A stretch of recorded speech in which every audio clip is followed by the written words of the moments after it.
Welcome to my knit and chat number 2. My name is Evelyn of the Modern Needle, and this is a monthly sort of check-in or a bi-monthly check-in to see what I was up to during the month, and for me to connect with you, what you were up to. And I didn't realize how much I had to talk about this week. I kind of thought I knew, but I really knew when I put everything together, and I was like, oh, it's a good thing that I really didn't wait any longer to have a knit and chat. So, as many of you know, or actually, how I think this is anonymous to many of you as well, um, you collect these one offs of yarn because there was a huge shawl phase for a long time. And I think it still is. However, I'm kind of moving out of it, but the shawl phase is still going on. And so you buy these beautiful hand-dyed yarns, and you just buy one of them or two of them, whether that be because you were going to use them for a shawl, or they're costly, or they're just they only have one or two. Whatever the reason, I do have a lot of one-offs on yarn. Same company, often the very same composition, like usually they're made out of sock yarn or whatever.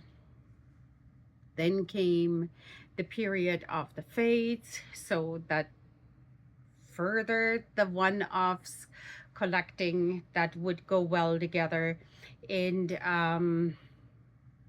yeah, I have a 500,000 one shawl or one skein lusciousness and beautifulness, but not really a big plan what to do with. When I was in the shawl phase, I knit, I don't know, a lot, 20, maybe a little bit more. I also knit them for the store. Now they don't belong to me, but still I knitted that pattern, and even if I wanted to knit that pattern for myself, then all of a sudden, well, I'm done with it, so I don't really want to do it anymore. So when I was thinking maybe I want to have a knit and chat, and I was knitting a few t-shirts for the Little Red Mitten, I thought, well, they really don't take tons of yarn to knit, and I have yet to officially knit a fade. But now that I'm saying that, that's probably not true, because I knitted a couple for the store, but they give me the pattern and they give me the yarn, and then I just do whatever they ask me to do, and that's fine. But I've never put one together myself. So when I was doing all of that and I was looking at my yarns, I thought, well, I should gather up yellows that go together, or I should gather up like whites or anything that kind of goes together. And because I had knit a couple of t-shirts for the Little Red Mitten, I knew that in my size, like the 2 to 3x kind of size, I need about 3 hanks. Not full hanks, but just about full hanks. So I put 3 yarns together that kind of go together, and that brings me to my first tee that I had knitted. I think I introduced the yarn in my in the first sit and knit, and just give me 1 second, I'll be right back. I had introduced the first 3 hanks of yarn, and if I can manage it, I'll put it up on either side. I'm not really sure how that works out. I'm not the most electronically savvy person that you will ever meet. However, I hope the content makes up for it.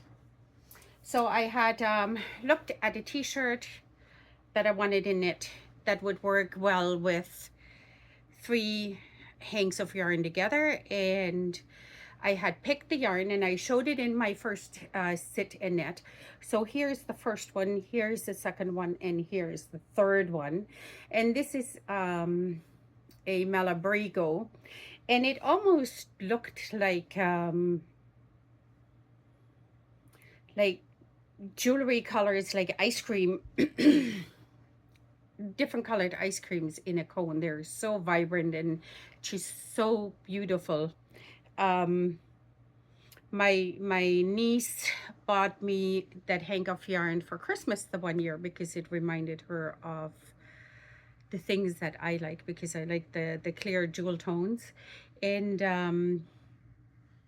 I was very excited to knit them, and I knitted them up in a sock, and they turned out like this.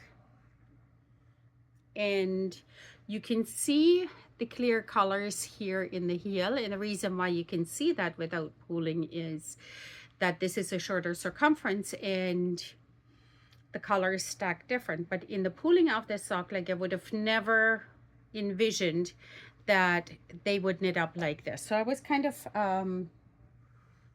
disappointed and wasn't really sure. Yeah, I was actually quite disappointed. And then I had bought a grab bag that had mystery bag or whatever it was from the yarn store, and wouldn't you know, there was another one of those hanks in there, and I really was not sure, how do you even use this? I dislike pooling. No offense to anybody that really loves pooling, but for myself, that's not really what I like. But I had thought, okay, so I'll put these t-shirts together, and because the circumference is a lot larger than it is on a pair of socks, so maybe it'll turn out different.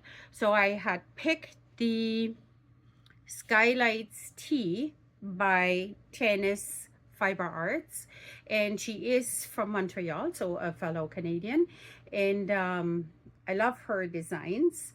And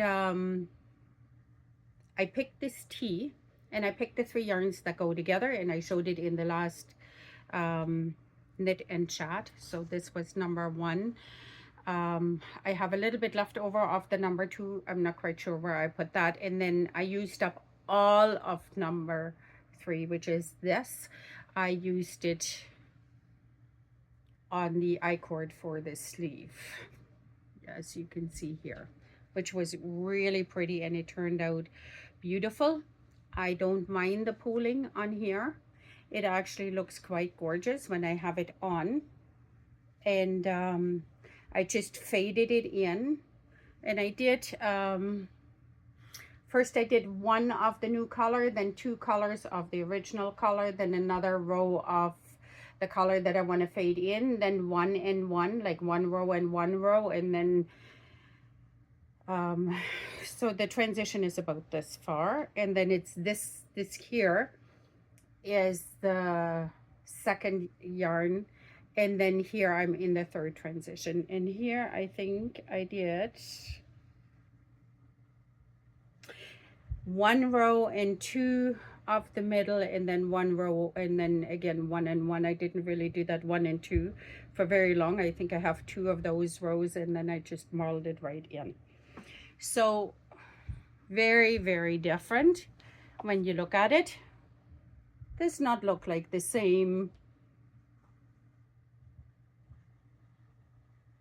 yarn at all, but it is. The second t-shirt that I knitted was a test knit, and this is a test knit on Slack, I believe. Let me see, did I write that down? No, I didn't write it down.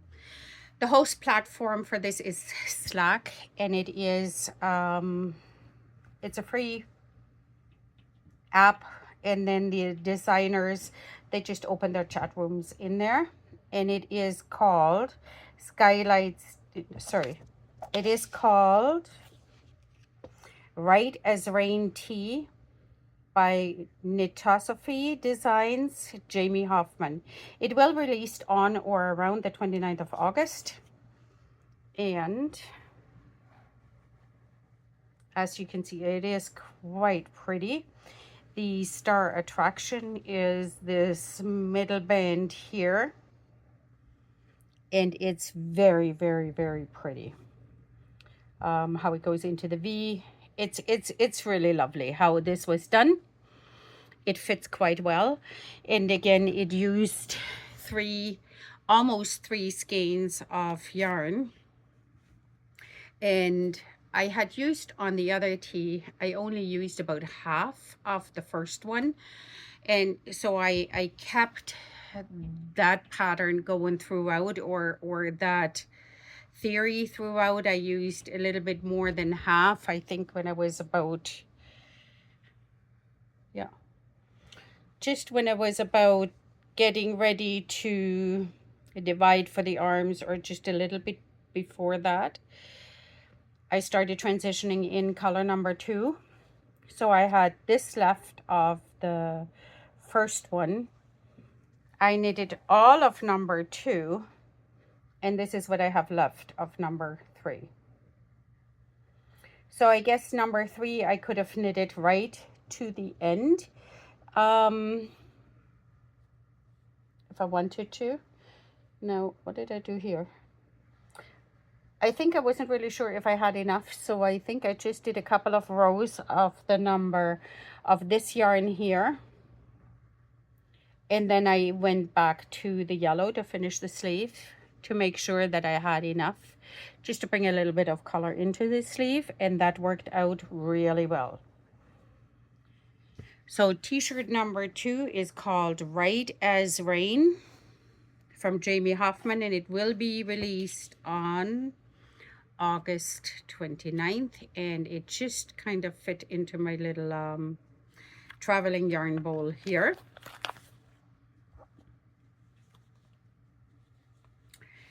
Then I had then I made a full-size jacket in a size large called Chlor Jacket by Mary Lou Egan, and it was in the magazine Farm Fiber Knits Premier Issue 2024. Now I knitted that for a customer, so I really don't have I don't have it here to show it to you. And good Lord, I'm looking for the gallery and it's right in front of me.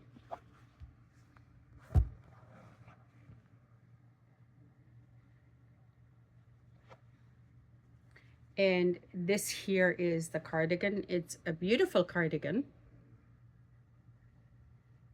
It fits the receiver really, really well. It was quite easy to follow. It has 2 pockets in the front, and I knitted it with the Briggs and Little Heritage in the color fir or spruce or something like that, I believe. That was actually a fun jacket, and it was a very fast knit. I think it only took a few days to knit it because you knit it with 5.5 needles. And when you touch the yarn, Briggs and Little is a Canadian company, and it is more a woolen spun or a rougher spun. So when you actually touch that yarn, it is not soft like Malabar or anything like that. But the more that you wash it, the softer it gets. And I believe the one of the hanks is $11 Canadian, so it is quite it's quite reasonable, really. I believe it took 7 hanks to knit that cardigan, so that was actually quite well. So another thing that another thing that I did with this particular yarn, as we're on the Briggs and Little, Briggs and Little has a yarn that they call Heritage, and another yarn called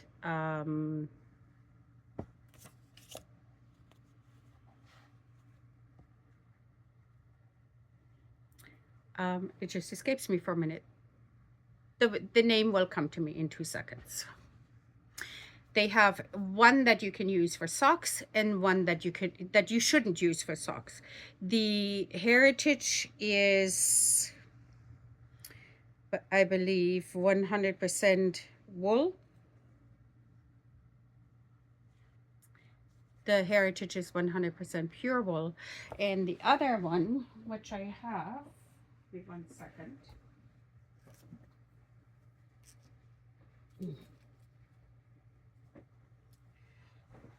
Sorry, I don't know why I forgot that name. The other one is the Toffee. It is a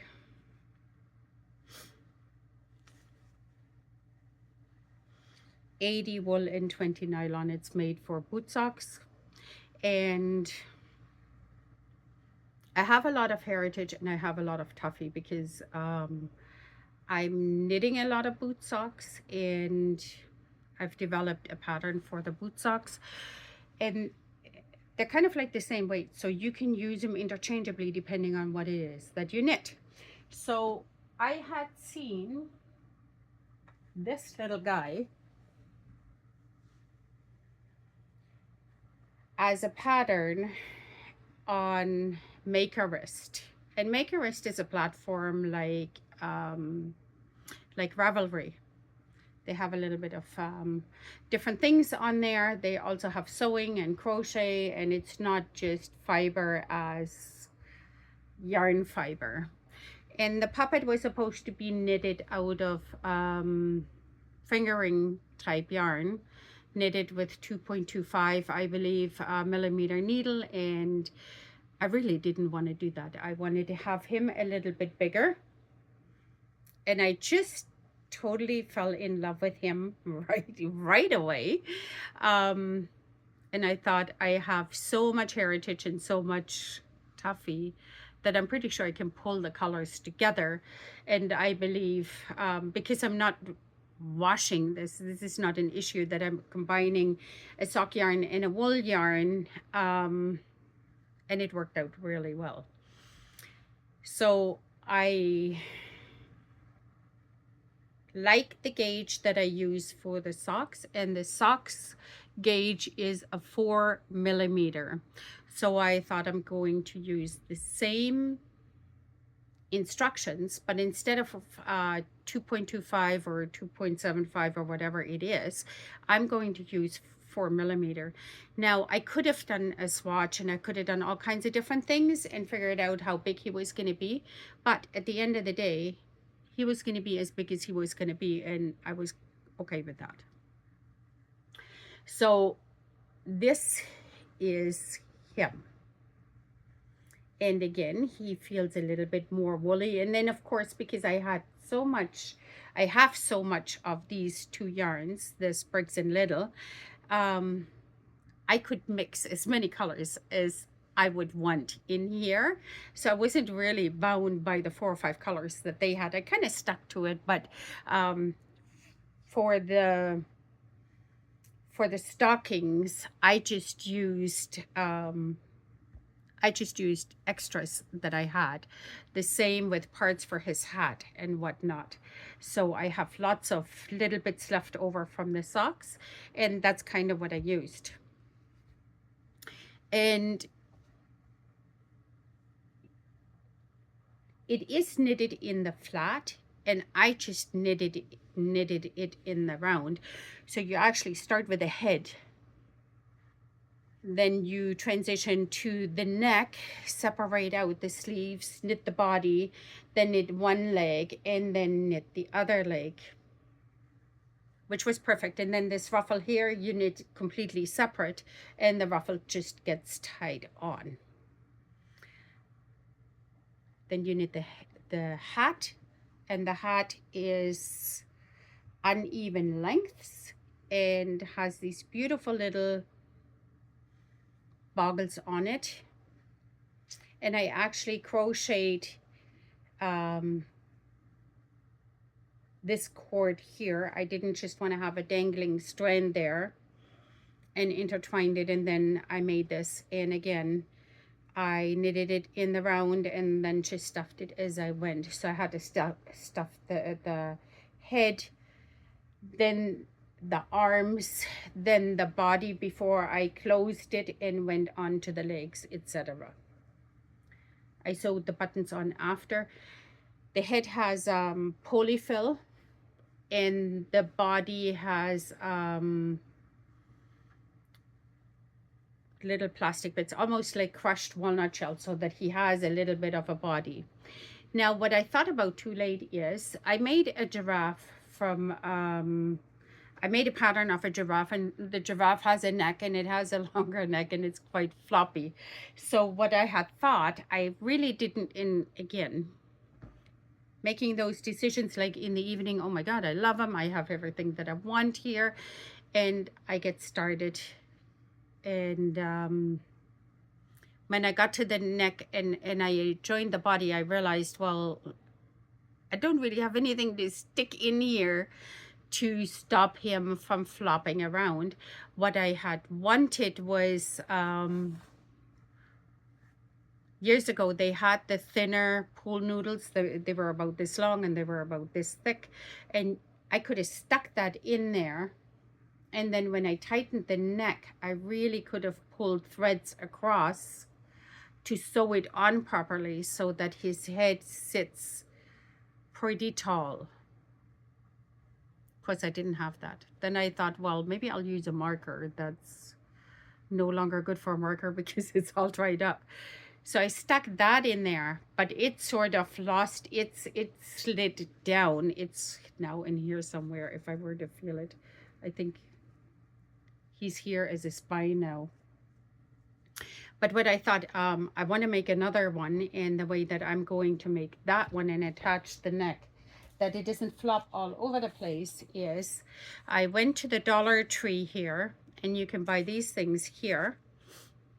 They're like hair curlers.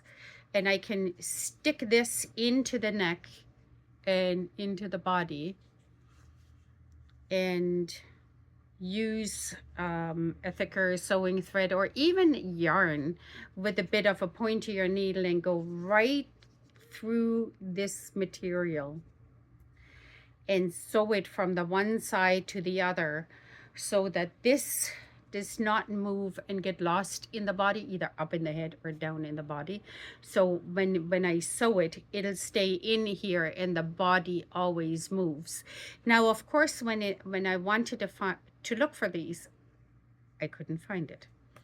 So what I thought instead is I do my regular thing. I walk through the aisles in those dollar stores and I look for things that I can misappropriate.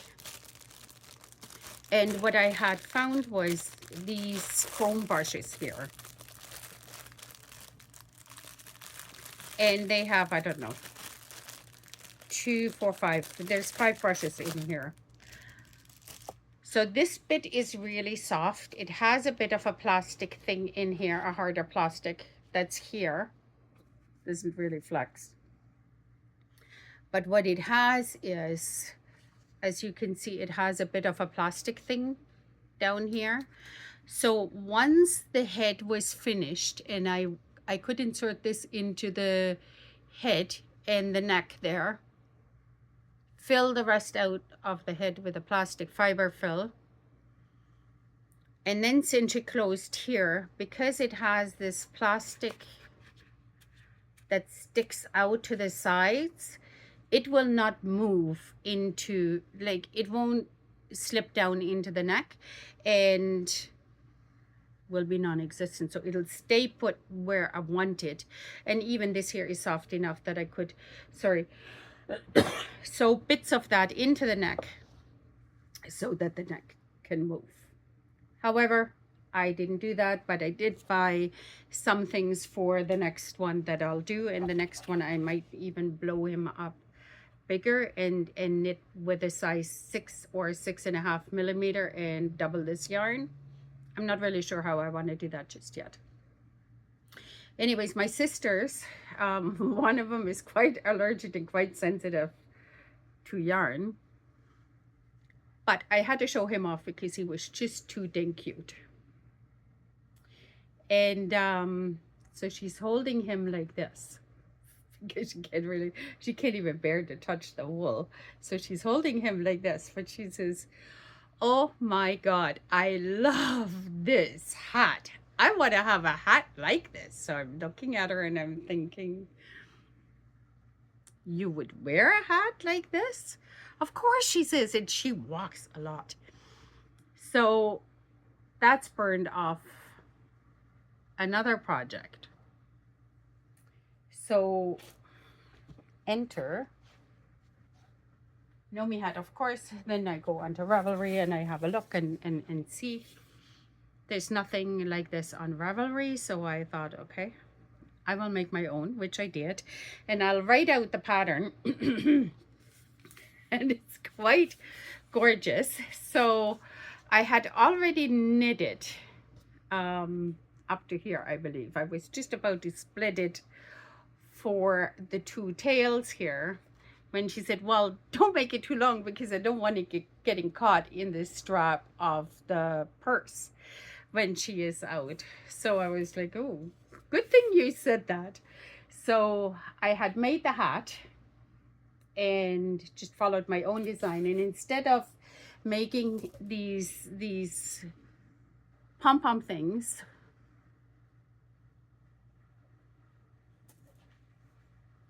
I knitted an I-cord here and then just knotted it to give it weight. So the yarn that I had used for this is, I knew that I had wanted to use it as a self-striping, and I also knew that once I started splitting it into the two different parts for the hat tails, or for the gnome hat tails, whatever, the stripe is going to be closer together than it is here because I have less stitches on it. So I had used this yarn. Is it upside down? No. And there is 640 meters on here. And as you can see, I will get a second hat out of here, or even a third hat if I so desire. I can, of course, make something else out of it. The yarn was, I think this big cake was $40, but it is 640 meters. So in essence, it's 3 balls of yarn in one. And I just loved how the colors striped. And then, of course, for the body of the hat, I'll take it off so I can show you. I wanted to have a simple gray, and what I used for the gray is a yarn that I had used before, and it is about the same thickness of yarn. I used a 4mm needle, or 3.5mm. I'd have to look again. And this striped really beautiful together with the bigger ball, with the melange. And I made the ribbing quite long so that when she has it on and she is walking, she'll have the double thickness around the ears, and it'll be really pretty when she walks. So of course then I showed her the hat, and she was in love with it, but she couldn't have it yet because I needed to show you first. I will write out the pattern. Then of course I had to go, when I went to the Little Red Mitten, I had bought the yarn and I explained to her kind of what I wanted to do. So they said, well, when the hat's done, bring it. So of course I brought the hat and I showed it to her, and they just loved that idea, and they immediately started, like I gave her a rough idea of, this is how many stitches I started with, and this is how tall I made the ribbing, and this is how tall I made the body, and then I split for the legs and I started the decrease. And I had given her the math that if she wanted to extend the legs a little bit longer in the back, and she had the next time I went back, she had started it with this yarn here, and it is a black and has these specks in it, and it's just ever so beautiful. So I thought, once I write the pattern out, I will knit it in this yarn and then take pictures of it and whatnot. And this is also a really good very, very soft boot yarn, because it is an 8-ply and it is 75% extra fine merino and 25 polyamide. So it is the perfect yarn for boot socks. So I thought that will be one of my next projects, but I did not get to write it up just yet. Then while I was at the store had asked me if I can knit a pair of, if I can knit a shawl. So this was on Wednesday when I was at, on a Wednesday when I was at the store, and they said they're going to Calgary the following week on Thursday. If they give me a week, if I can knit a shawl or a pair of socks. And of course I didn't hear the or, I heard the end, and I said a shawl and a pair of socks. A week? Sure, I can do that. And they dropped off the yarn for the shawl, and then that's when I realized that at first they had only talked about the shawl. And the shawl was let me see, I was quite well organized until I started taking everything apart. This is the socks. Okay, so the shawl was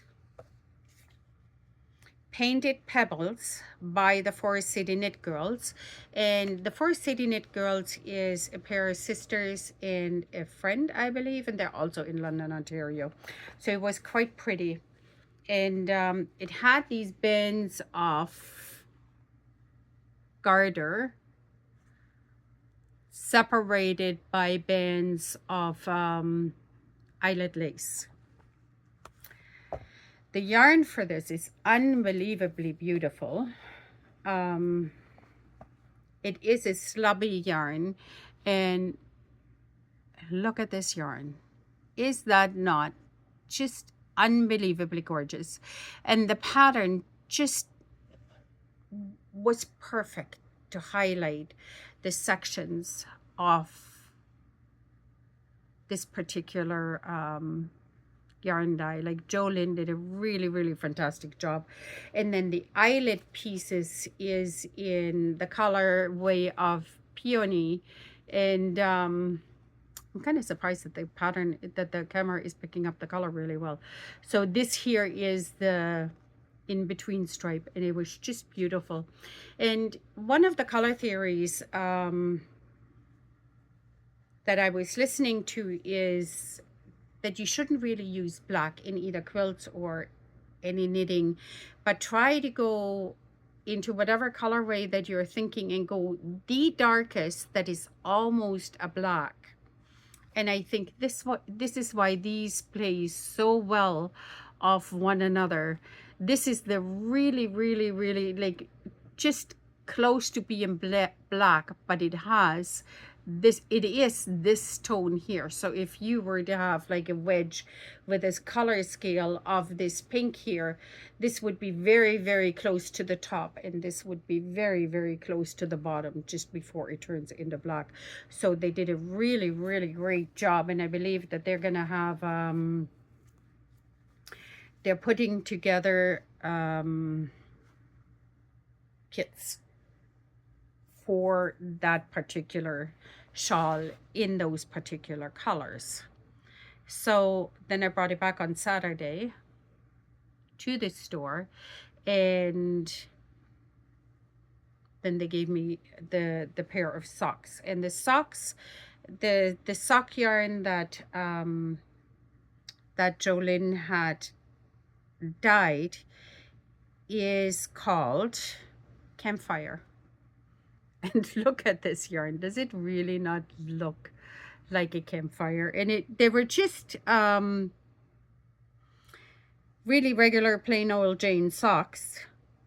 They're called anniversary socks. So I shouldn't really say that they were plain old Jane socks. They used 3 different colors striped in the cuff, this for the leg, and the foot one color for the heel and one color for the toes.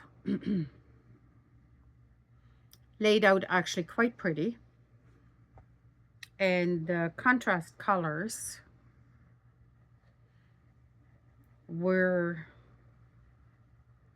these two colors. This is cider and this is acro, together with the campfire yarn, which is just an unbelievably gorgeous yarn. My 27-year-old son had thought, if you get nothing to do ever, I would just, a pair of gloves in this color would be just the perfect combination. And this is the pattern that was used on the socks. It is called the Little Red Mitten Anniversary Socks, or Leo and Roxy Anniversary Socks. I'm not really sure. Let me see if I can get the other.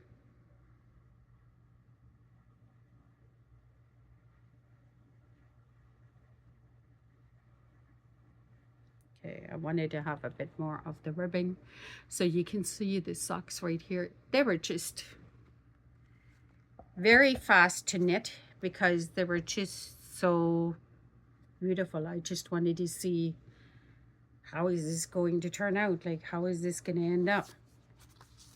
So let me see if this is 2 t-shirts, that little gnome thing, the hat,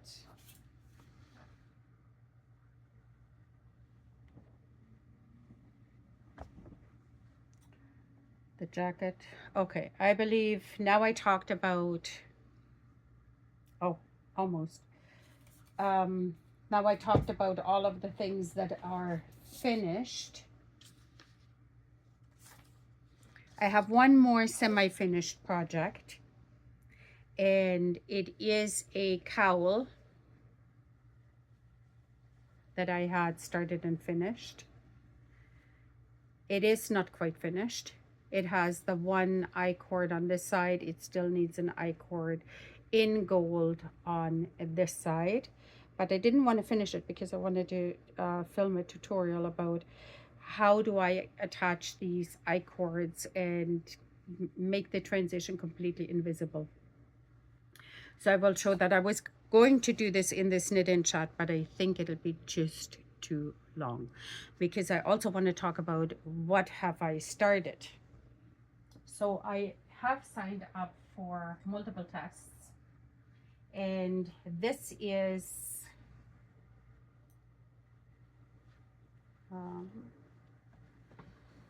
one of the ones that I had signed up for. This is just a beautiful, beautiful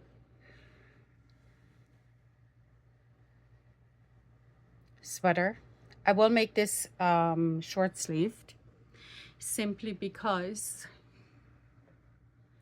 I get too warm, so I need a layer. I either get really cold or I get warm, so I like a thin t-shirt under my stuff, then a sweater, and if it's so short sleeved, I can still wear a cardigan over top of it if I have to. The yarn that I used for this sweater here is the West Yorkshire Spinners yarn. It is in the colorway, what is it? Doesn't really say, number 18. The pattern is by Gabrielle Vezina. The sweater is called Lace Delight. It will be released on or about the 4th of September. So I still have about 2 weeks to put on the sleeves, the cap sleeves, and the rest of the sweater. But I'm really, really excited to show you this when it is all finished. And the second yoke sweater that I am working on is called Low Tide, and it is by Rachel from the Unwind Knitwear, and it is also a really beautiful yoked sweater.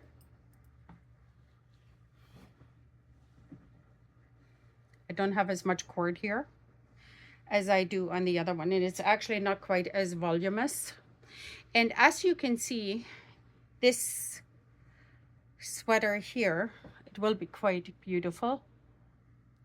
It also has a lace band on the sleeve, the same as the Lace Delight. Let me see, I can show you the sleeve here.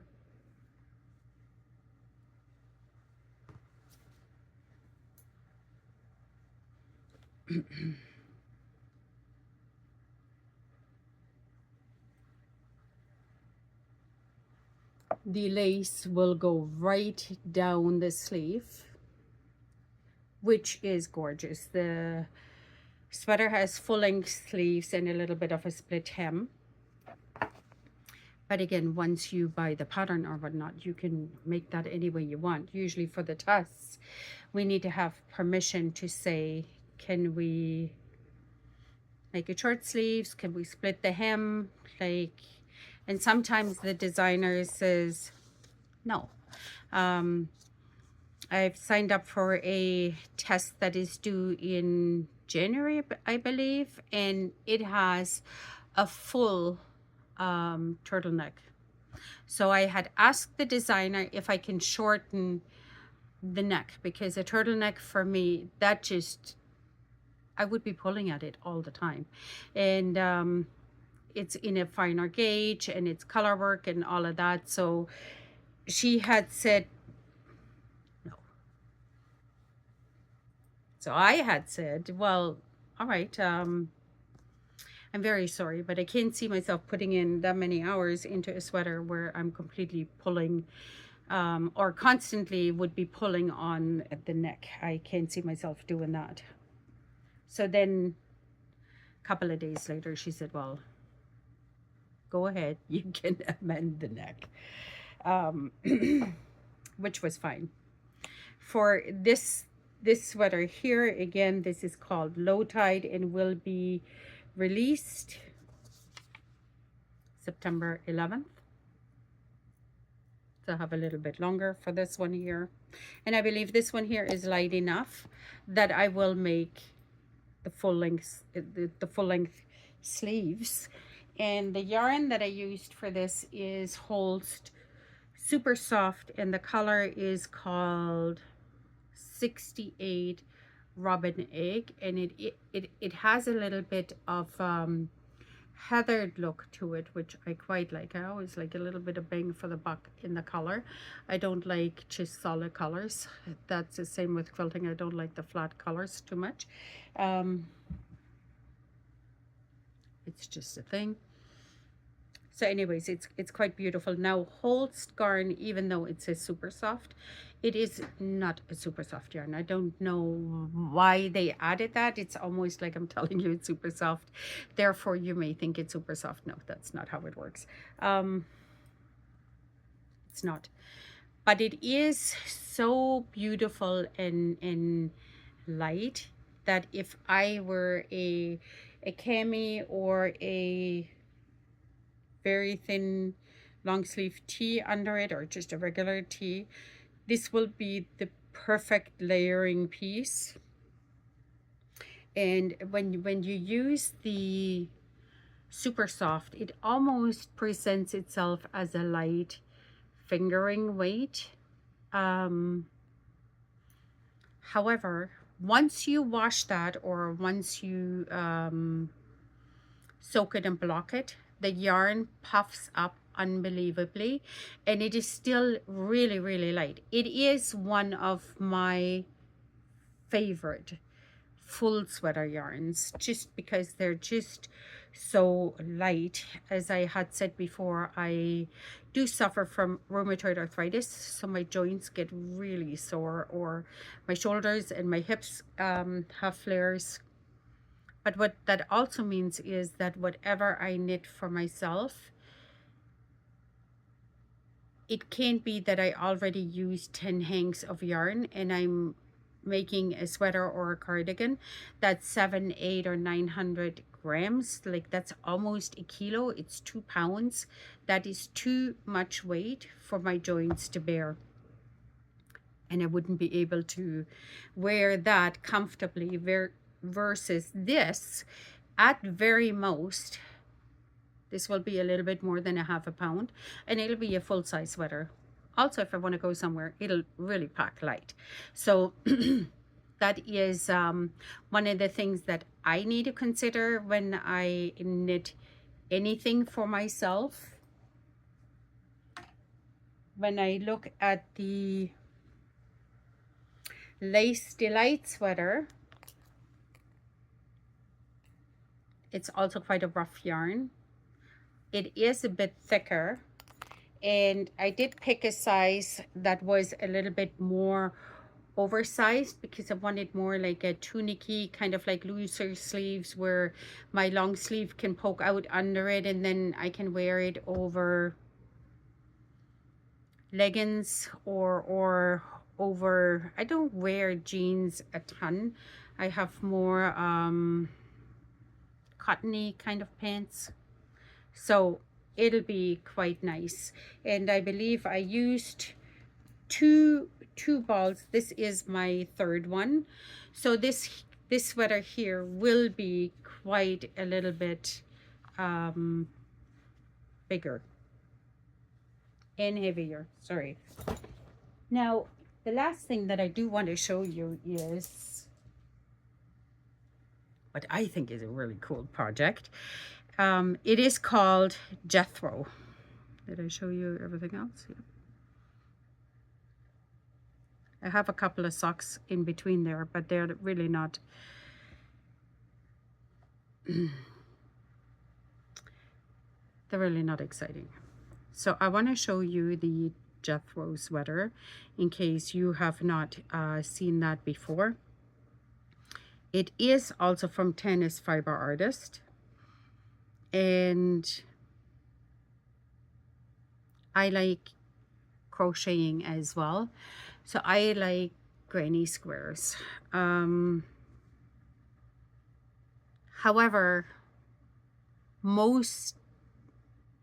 granny squares, I'm thinking more a blanket or whatever. I really don't like too many garments in granny squares or whatever. But when I was looking for the little lace tee, and I was in Tennis's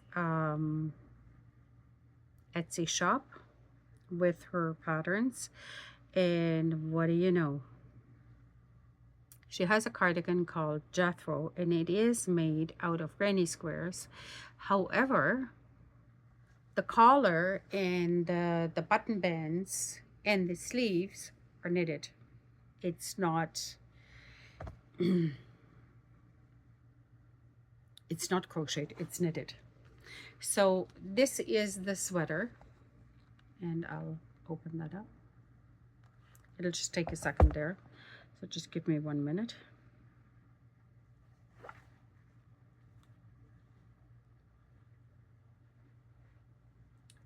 Is that not gorgeous?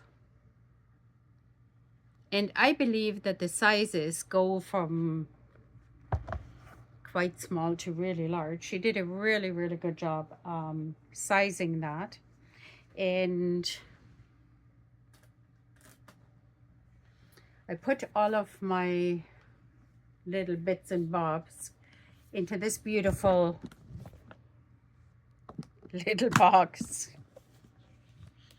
And I had decided I love this prism yarn. I had made 2 shawls out of this prior. Is it? Yeah, right side up. I had made 2 shawls out of this prior, and I just love the heathered look. It has like some heathered bits hanging out. This reminds me so much of a watermelon. I don't know why. I guess because of the reds and the greens, but then it also has the browns. So the store had these 3 colors, and then the gray left. And then they decided they were going to sell, I think they were $10 for the ball of yarn. And I had made my sister fingerless mitts for Christmas out of them, and I really liked this. And then I had made a shawl out of it, and I really liked it. But anyways, they ended up selling them for $7 a hank. So one day I bought whatever half that they had left there. And then one of the girls that works there, she is just my sort of person, because she said, Evelyn, I put the other half on the side because I know you're going to come back and buy the rest of it. And I sure did. So this is how they come out. So this is the watermelon look-alike, whatever. This is the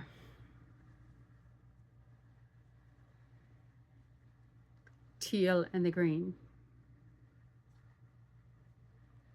And let me see. This is the gray. And I'm going to throw a few grays in there. Not too many, but I'll put some in there. And this here is the dusty pink and the lilacs and whatever. And then of course, because I had so much of the melange left, I thought I'll make a little granny square because it's almost the same gauge. I used a 3.5 millimeter crochet hook, and I thought, okay, so I'll make one up and I'll see how it works up. And of course it came up like this, which is really beautiful. And that just actually goes to show you that if you have a gorgeous yarn, so let me see.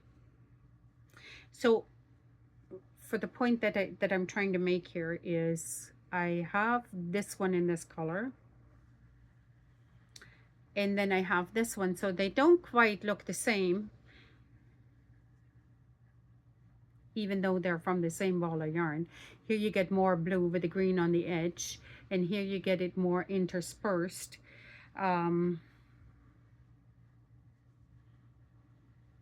So really, you could make, this is actually my point, you could make all of the little squares in the one color, and because the color has interest once you crochet that up, it would be fine.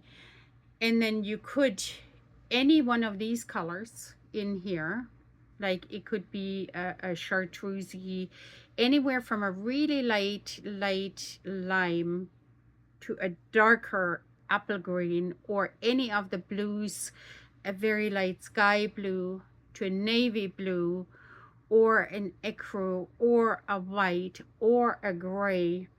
I'm going to use the gray to combine them.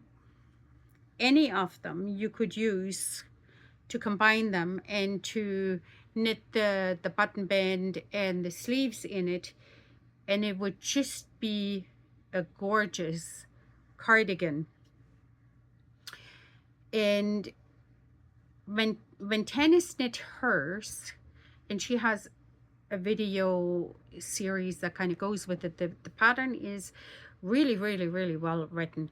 And if you never crocheted before, granny squares are just such a beautiful place to start crocheting, because look how tiny they are. Like really, you don't get bored. By the time you know it, you're done. And then you can just, okay, so you put that down on the side, and then you go on to the next one. And once you do a few, you even decide, like, I don't actually like this, or oh my gosh, I'm in love with this. But anyways, the videos that she has are really beautiful to go with it. And she did hers, I think she had like 4 or 5 different colors, and then she did her circles, or her way around is done in each a different color. But then you also have to clean up those threads, which is I don't mind cleaning up threads, but I sure don't like 50,000 of them. And I had made a few crochet blankets before, 20, 30 years ago, and you know, you leave all of those threads hanging out until the very end, and then that means that even though you're done with the blanket, you never get finished because you actually will not crochet in or tidy up all of those ends. So when Arne and Carlos were at the Little Red Mitten, they have a crochet blanket that's done with these flower things, and oh my gosh, like every round was a different color. So I would have like 10 squares, and then I would clean up the ends, and then another 10 squares, and I would clean up the ends. So when my stacks went into my little box at the end of the evening, all of my ends are cleaned up. I really didn't want to start the day with making new squares, which I love doing, with having to clean up ends. And when you have a multicolored like this, you only have one end in here, or one beginning thread and one ending thread, and because you're crocheting it together with a completely different color, you can go ahead and clean up all of these threads. And I think I have half of what I need for the cardigan, and I might make a few more because I want to have it longer, and then I'll see how that works out. I will have that done for the next knit and chat. So the projects that I showed you that are not finished today, the 2 sweaters, yeah, the 2 sweaters, my hat with the 2 points on it, and the Jethro cardigan will be done. And I had signed up for a couple more test knits, so I will either be in the process of them or I will be done with them. I'll just see how it goes, or how busy the Little Red Mitten keeps me. And I have a couple of private clients that I knit for, and I'll see. And sometimes the stuff that I knit it and it's out the door to the customer, so you won't see it, but I'll show you pictures just like I did here. And I did want to show you one more thing before I let you go. My niece went to, I think it was it Knit City in Quebec, or Knit City was in Calgary? I forget now. Anyways, in August she went to one of the big knitting shows, and they had these beautiful little stoppers for the needles, and there are little sweaters, and if you look at it, the sweater has these knit stitches on. I think that was just too cute. So even though I didn't go, they brought me something anyways, which is wonderful. So I hope you enjoyed this episode. Sorry, it was kind of a lot. I don't plan on them being that long, but then again, I never know what goes on in any given month, so they might be longer or shorter. I have thought the hat, calling him Know Me Hat, but if you can think of a better name, maybe put that into the comments. And if I do choose your name, or maybe I'll just put the names, anybody that puts a name in for the Know Me Hat, I will draw a free, I will draw the instructions for free. So maybe give me a hand naming that, because naming things is usually the hardest thing of all. And sometimes I'm not very good at that. So I hope I inspired you to do something different. Maybe sign up for a knitting test. They always stretch my my knowledge a little bit. And as you're doing the test, you can see if the math works out right, you get a little bit more insight to the patterns or whatever. You get to interact with the designers, which I think is really lovely. So maybe I inspired you to pick up your knitting needles or your crochet hook. And if not, I hope you were just entertained by the things that are going on in my world, or that went on in my crafting room for this month. And I wish you happy knitting, and I will see you next month with another Knit and Chat.